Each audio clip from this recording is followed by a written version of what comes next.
Okay. Let's see here. Alright. Hello, everyone. Welcome back to Reading Great Gatsby. On our last episode, we finished up Chapter 5, which was a solid chapter, I gotta say. We're gonna keep moving right along, however. Snack of the day is a Nestle drumstick. This is the chocolate flavor. Oh, hey, the bottom fell off. Again, I hope that's not too loud. Well, let's just begin, shall we?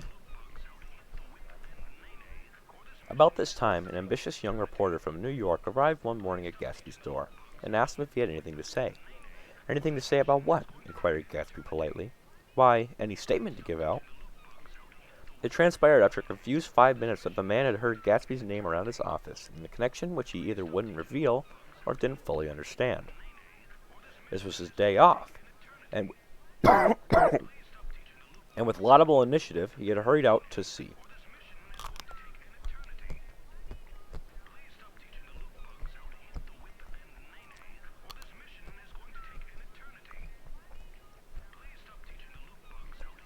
It was a random shot, and yet the reporter's instinct was right. Gatsby's notoriety, spread about by the hundreds who had accepted his hospitality and so become authorities upon his past, had increased all summer until he fell just short of becoming news.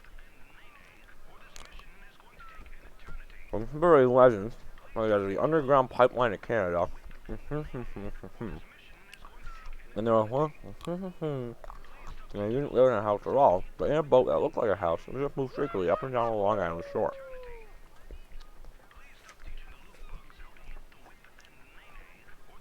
Just why these inventions were a source of satisfaction to James Gatz of North Dakota isn't easy to say.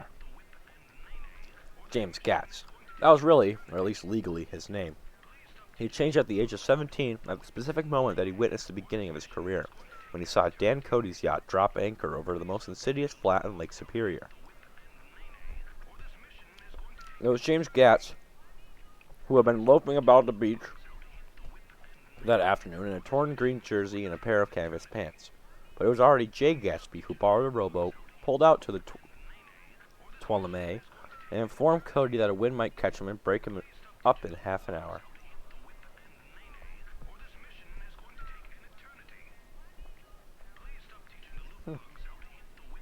He was a con artist back in the day.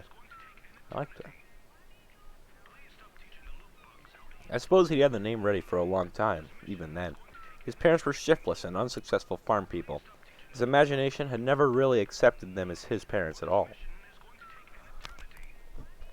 The truth was that Dave Gatsby of West Egg, Long Island, found a high conception of himself. He was from God. Afraid was, mean anything. It's just that. I never started business. I became a math lawyer and meretricious beauty.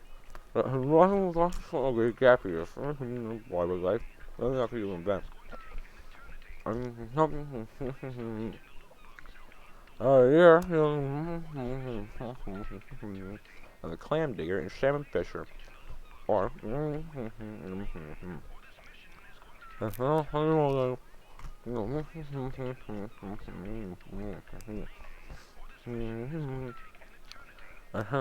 him, he became contemptuous of them, of young virgins because they were ignorant, of the others because they were hysterical about things which, in his overwhelming self-absorption, he took for granted.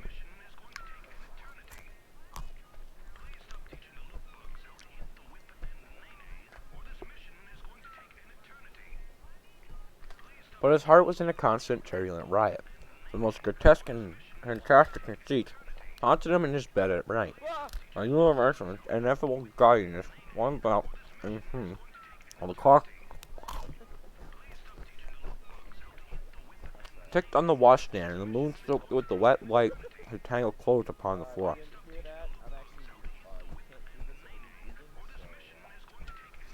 Each night he added to the pattern of his fancies until drowsiness closed down upon some vivid scene with an obvious embrace. For a while these reveries provided an outlet for his imagination. They were a satisfactory hint of the unreality of reality, a promise that the rock of the world was founded securely on a fairy's wing. An instinct told me his future glory had led him, some months before, to the small Lutheran college of St. Olaf in southern Minnesota. He stayed there for 2 weeks, dismayed at its ferocious indifference to the drums of his destiny, to destiny itself, and despising the janitor's work, which he was to pay his way through. Then he drifted back to Lake Superior, and he was still searching for something to do on the day that Dan Cody's yacht dropped anchor in the shallows along shore. Cody was 50 years old then, a product of the Nevada silver fields, of the Yukon, of every rush for metal since '75.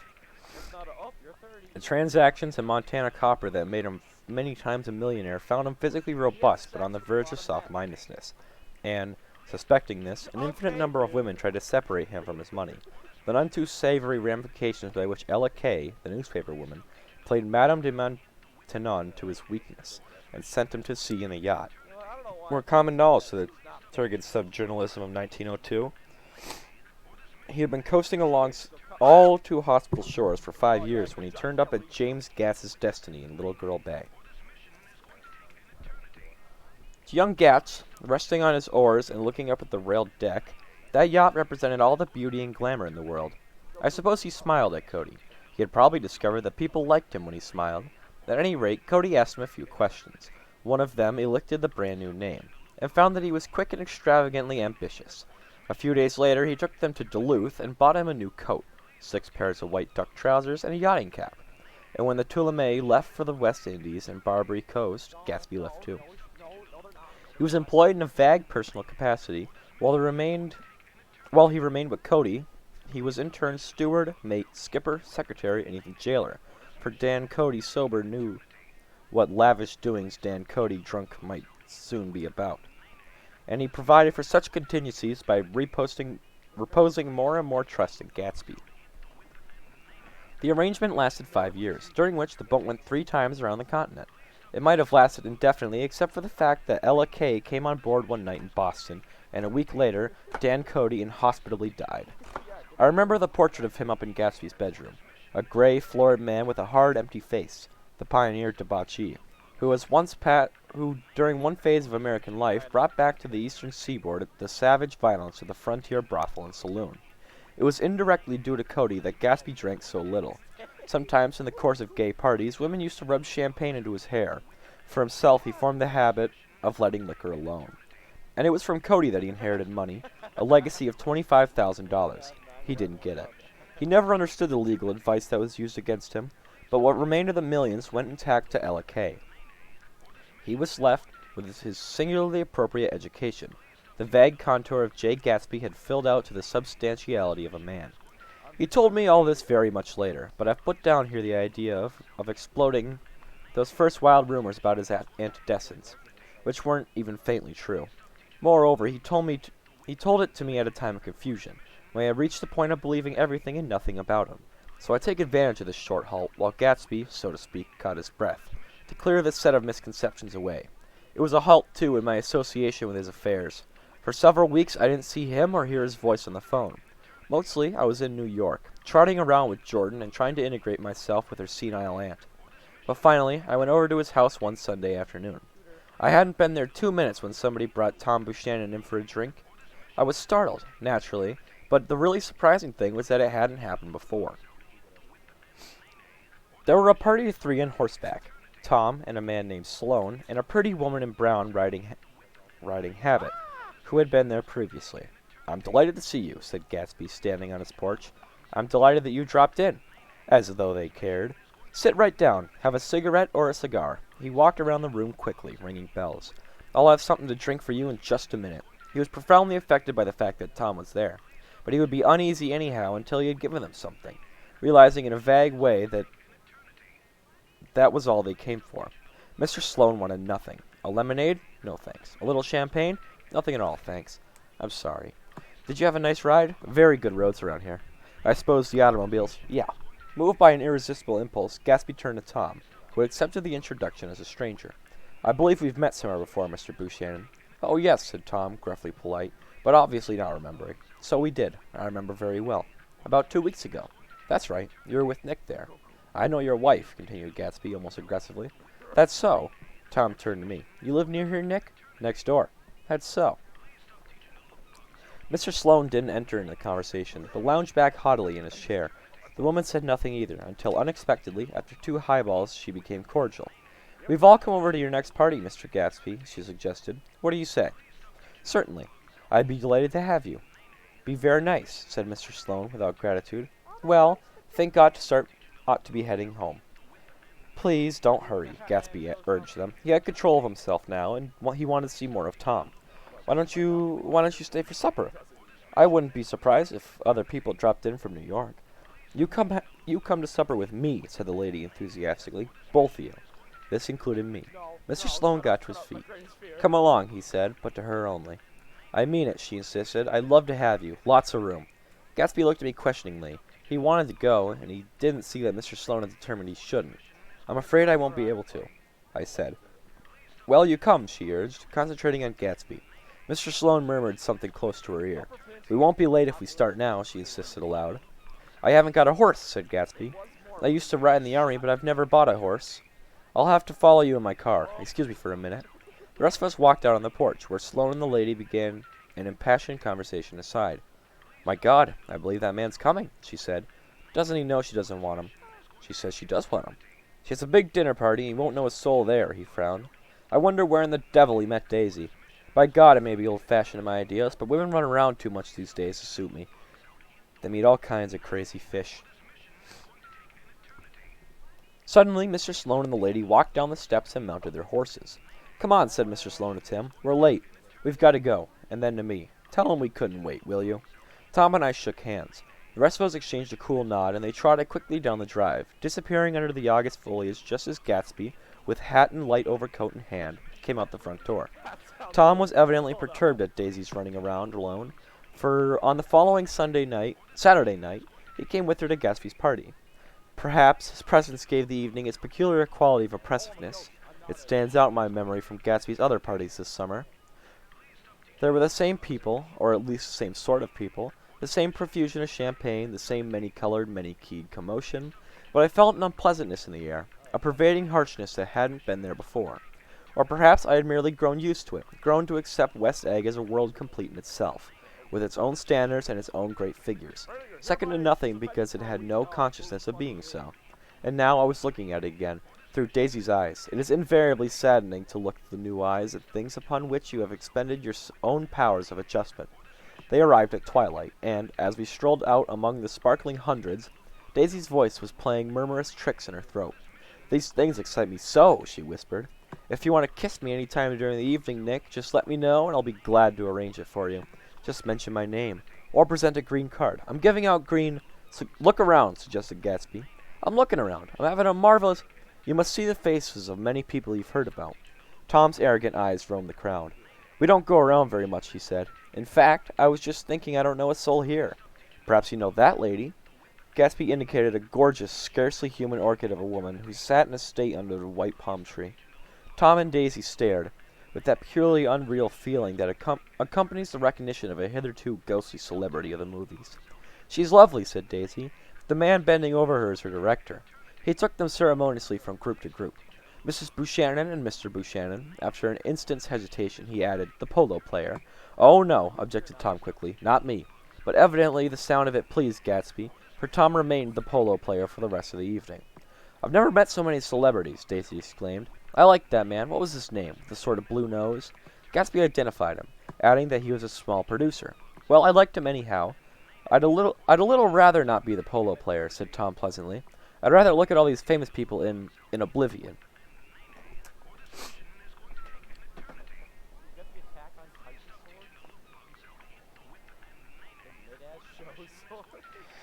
Daisy and Gatsby danced. I remember being surprised by his graceful, conservative foxtrot. I had never seen him dance before. Then they sauntered over to my house and sat on the steps for half an hour, while at her request I remained watchfully in the garden. In case there's a fire or a flood, she explained, or any act of God. Tom appeared from his oblivion as we were sitting down to supper together. Do you mind if I eat with some people over here? He said. A fellow's getting off some funny stuff. Go ahead, answered Daisy genially, and if you want to take down any addresses, here's my little gold pencil. She looked around for a moment. She looked around after a moment and told me the girl was common but pretty, and I knew that except for the half hour she'd been alone with Gatsby, she wasn't having a good time. We were at a particularly tipsy table. That was my fault. Gatsby had been called to the phone, and I had enjoyed those same people only 2 weeks before. But what had amused me then turned septic in the air now. "How do you feel, Miss Baedeker?" The girl addressed was trying, unsuccessfully, to slump against my shoulder. At this inquiry, she sat up and opened her eyes. "What?" A massive and lethargic woman, who had been urging Daisy to play golf with her at the local club tomorrow, spoke in Miss Baedeker's defense. "Oh, she's all right now. When she's had 5 or 6 cocktails, she always starts screaming like that. I tell her she's got to leave it alone."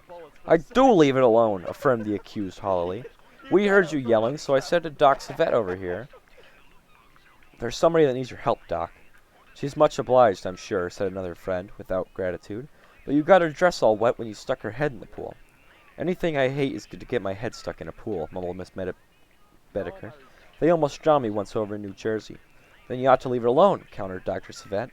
"Speak for yourself," cried Miss Baedeker violently. "Your hand shakes. I wouldn't let you operate on me." It was like that. Almost the last thing I remember was standing with Daisy and watching the moving picture director and his star. They were still under the white plum tree, and their faces were touching except for a pale, thin ray of moonlight in between. It occurred to me that it had been very slowly bending toward her all evening to attain this proximity, and even while I watched, I saw him stoop one ultimate degree and kiss at her cheek. "I like her," said Daisy. "I think she's lovely." But the rest offended her, and inarguably, because it wasn't a gesture but an emotion, she was appalled by West Egg, this unprecedented place that Broadway had begotten upon a Long Island fishing village, appalled by its raw vigor that chafed under the old euphemisms, and by the too obtrusive fate that herded its inhabitants along a short cut from nothing to nothing. She saw something awful in the very simplicity that she failed to understand. I sat on the front steps with them while they waited for their car. It was dark here in front. Only the bright doors sent 10 square feet of light volleying out into the soft black morning. Sometimes a shadow moved against the dressing room blind above, gave way to another shadow, an indefinite procession of shadows that roved and powdered in invisible glass. "Who is this Gatsby, anyhow?" demanded Tom suddenly. "Some big bootlegger?" "Where'd you hear that?" I inquired. "I didn't hear it. I imagined it. A lot of these newly rich people are just big bootleggers, you know." "Not Gatsby," I said shortly. He was silent for a moment. The pebbles of the drive crunched under his feet. Well, he certainly must have strained himself to get this menagerie together. A breeze stirred the gray haze of Daisy's fur collar. "At least they're more interesting than the people we know," she said in an effort. "You didn't look so interested." "Well, I was." Tom laughed and turned to me. "Did you notice Daisy's face when that girl asked her to put her under a cold shower?" Daisy began to sing with the music in a husky, rhythmic whisper, bringing out a meaning in each word that it had never had before and would have never had again. When the melody rose, her voice broke up sweetly, following it, in a way contralto voices have, and each change tipped out a little of her warm human magic upon the hair. "Lots of people who come to haven't been invited," she said suddenly. "That girl hadn't been invited. They simply forced their way in, and she's too polite to object. I like to know who he is and what he does," insisted Tom, "and I think I'll make a point of finding out." "I can tell you right now," she answered. He owned some drugstores, a lot of drugstores. He built them up himself." The dilatory limousine came rolling up the drive. "Good night, Nick," said Daisy. Her glance left me and sought the lighted top of the steps, where 3 o'clock in the morning, a neat, sad little waltz of the year, was drifting out the open door. After all, in the very casualness of Gatsby's party were the romantic possibilities totally absent from her world. What was it up there in that song that seemed to be calling her back inside? What would happen now in the dim, incalculable hours? Perhaps some unbelievable guest would arrive. A person infinitely rare and not to be marveled at. Some authentically radiant young girl who, with one fresh glance at Gatsby, one moment of magical encounter, would blot out those 5 years of unwavering devotion. I stayed late that night. Gatsby asked me to wait until he was free, and I lingered in the garden until the inevitable swimming party had run up, chilled and exalted, from the black beach, until the lights were extinguished in the guest rooms overhead. When he came down the steps at last, the tan skin was drawn unusually tight on his face, and his eyes were bright and tired. "She didn't like it," he said immediately. "Of course she did. She didn't like it," he insisted. "She didn't have a good time." He was silent, and I guess it is unutterable depression. I feel far away from her, he said. It's hard to make her understand. You mean about the dance? The dance? He dismissed all the dances he had given with a snap of his finger. Old sport, the dance is unimportant.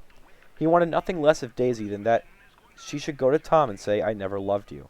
After she had obliterated 4 years with that sentence, they could decide upon the more practical measures to be taken. One of them was that, after she was free, they were to go back to Louisville and be married from her house, just as if it were 5 years ago. And she doesn't understand, he said.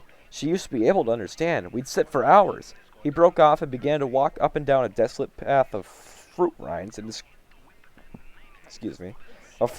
discarded favors and crushed flowers. I wouldn't ask too much of her, I ventured. You can't repeat the past.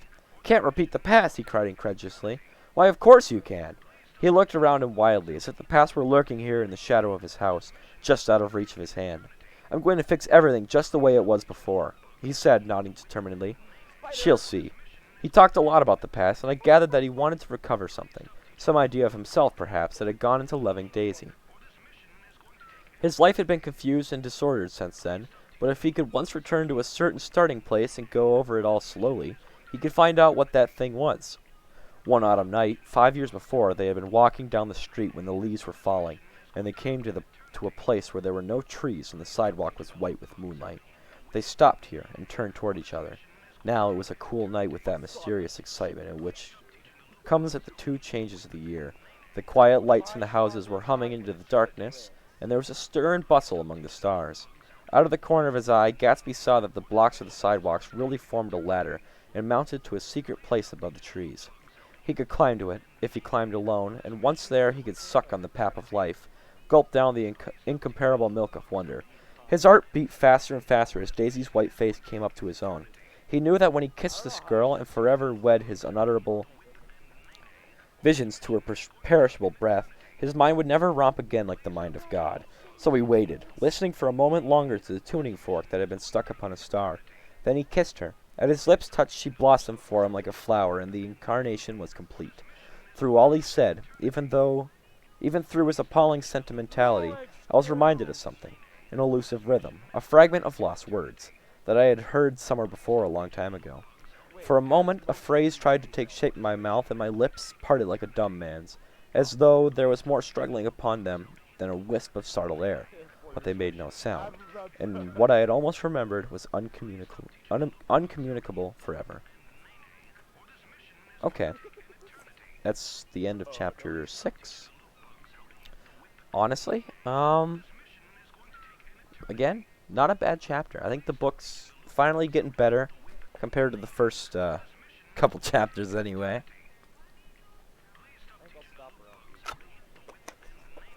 Basically, this chapter, if I were to summarize, they went to a party. Tom, Nick, Gatsby, and Daisy.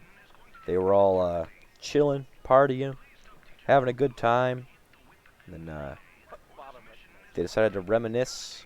And Gatsby was like, hey, I actually kissed Daisy back in the day. Well, I think that's about it for chapter 6, though. Thank you for coming. Thank you for listening. Have a great day.